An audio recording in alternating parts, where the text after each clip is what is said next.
This afternoon, police in the central region has retrieved another body of a teenager, and this happened at the Mankoadze beach near the Apam Beach, where the 12 bodies were retrieved. The retrieval of the body of this 14-year-old brings to 13 the number of teenagers who got drowned at the Apam Beach.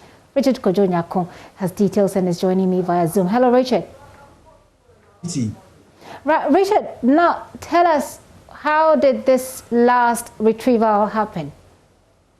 Well, so Gifty, around 7 a.m. This morning, an informant reached out to the police that another body has been washed ashore at the Mankoadze beach. And so the police proceeded to the shore, and then there lay a boy, 14 years of age.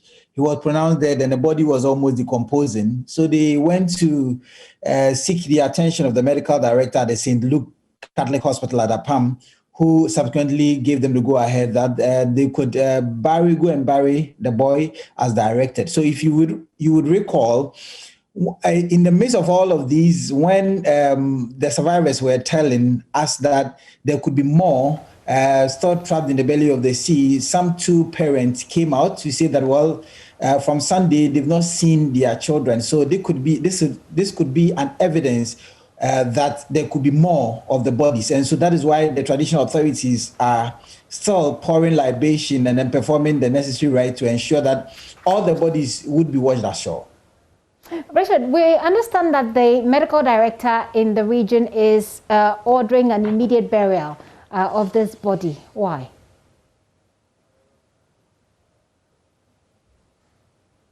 Hello, Richard.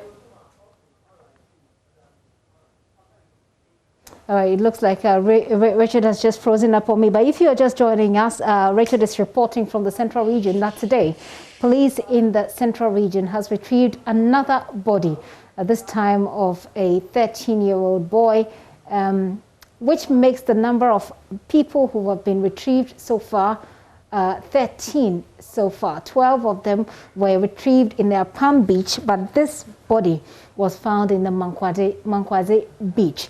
This afternoon also, the Member of Parliament for the area has been speaking about this on the floor of Parliament. We'll be taking you to Parliament to get more of it as well. But let me try and speak to Richard once again. Let's try this again. Richard, are you there? Yeah, I'm here. Gifty. Great. I lost you briefly. I wanted you to give us the reasons why the medical director wanted this body to be buried immediately.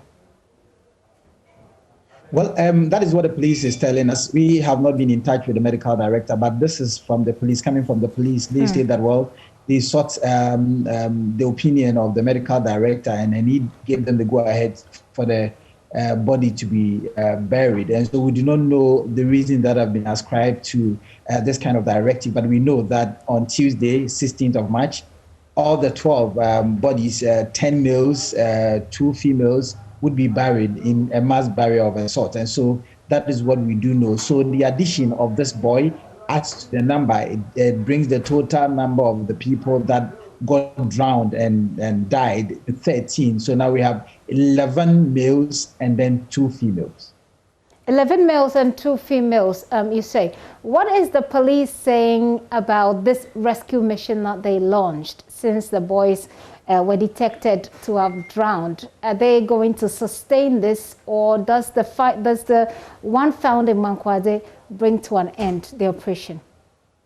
Now, Gifty, I'm not sure that this brings to an end the kind of exercise they want to undertake, because they fear that there are many more of the teenagers that are still in the sea. And so basically now what they are relying on is the traditional authorities. You know, when an incident of this nature happens, you know, it happened on Sunday. And so from Sunday up to this time, almost all hopes are lost that they would get some of these teenagers alive. And so it is the rituals they are encouraging the traditional authorities to perform in order for all the bodies that have that are in the sea would be washed ashore. You remember that yesterday when the Minister for Fisheries and Aquaculture Development led a government delegation to the fisher folk and the traditional authorities were specifically given an amount of money, 10,000 Ghana cedis, to help them in the performance of this exercise, and so they hold this exercise dearly, and they feel that it could help do the trick by bringing or bringing all the bodies at the beach. Okay.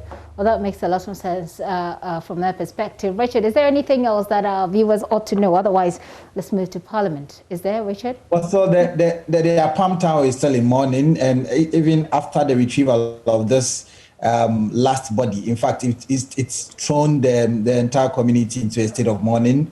They still are brooding over the loss of these 13 teenagers. And so as a measure, they have decided that any young person in the community who is not 18 years and above should not be allowed to go swimming in the sea.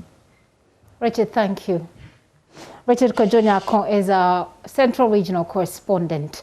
Away from that, I want to take you to Parliament. Now, a few hours more to go, and then Parliament will be done with the debate on the President's State of the Nation address. The arguments, the tensions, and the heckling are all winding down. We'll go to Parker Wilson, who is joining us via phone, because also the Member of Parliament for the area where these children come from has been talking about the situation. So we'll start with that one with Parker, who is joining me via Zoom, by the way. Hello, Parker. Parker, let's begin with the Member of Parliament for the area who has been talking about the drowning of the kids. So, Gifty, the Member of Parliament, Richard John Mensah, is saddened by the development, and he's not the only one. Members of Parliament who contributed to the statement he made on the floor that described the situation as unfortunate. Well, for him this morning, they picked up information, and which Kojiako has affirmed or validated that one body was retrieved, bringing the number to 13. Now, the emphasis he made in his statement was the fact that there was some commentary going on, that the children were engaging in some undeserved activities, which angered the gods, for which reason they got drowned. He believes that such statements and comment going around are rather hurting the families of these victims. And so he was urging the public to desist from that, and that if any individual has information, the person can quickly get to the police and assist the police in investigation. Again, he talked about we need to beef up security at the beaches. They all admit that indeed the beaches have been closed, but there are some individuals who are flagrantly disregarding the ban. And so day in, day out, you go to beaches there in Accra, in the central region, in the western region, and individuals are going to the beaches in spite of the ban. Okay. And the Interior Minister, Ambrose Derry, who was in chamber, also contributed to the statement. And the point he made was that the IGP and security agencies are committed to realize the cause or what led to the demise of these children. And so, again, with all these comments going around, it is not healthy. And he assured of government support to the bereaved families. Okay. Now, the Member of Parliament for Pusiga, Hajia Ladia Yamba, for her, she believes that, we need to deploy some rescue team to these beaches, because the people will definitely flout the law or the ban. And so when they are there, at least they can quickly check who is going to swim and who is not swimming, so that they can prevent such situation. Okay. So in the house, with a state of shock and disappointment.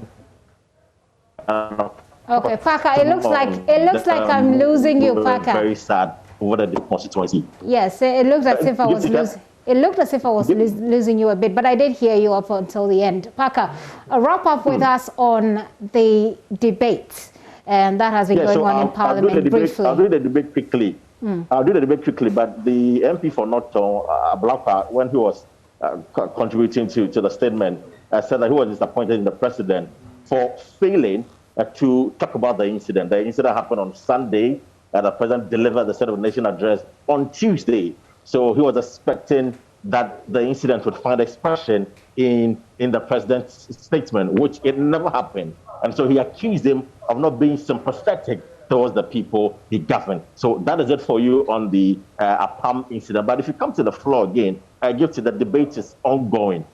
Today, what has dominating the debate is the shooting incident, which characterized the December 7th election. Again, provision of vehicles to the security agencies, and the issue about Mr. Yaodomolevo's retirement, or to quote the minority, forced retirement, and the Ejapa deal are the issues dominating today's debate. And if you listen to the members of the divide, the minority is clear in their minds that the State of the Nation address was uninspiring and did not reflect the true state of affairs. But the majority says the president needs some commendation because, again, there's been free SHS, there's been provision of water and electricity, and all of that. So at least we need to commend and give the president some credit for demonstrating leadership in the midst of COVID-19 pandemic. So this has been the conversation going around here in Parliament. And just a while ago, the 16 regional ministers designates were approved by the House. That is by voice vote. The appointment committee recommended the approval of all the 16, and a while ago, the House via voice votes approved the members. So 16 have been approved. All right, Paka, thank you so much for that update, and we'll be crossing over as and when we should. Paka, thank you. Quincy Paka Wilson is our correspondent in Parliament, bringing us up to speed on what is happening.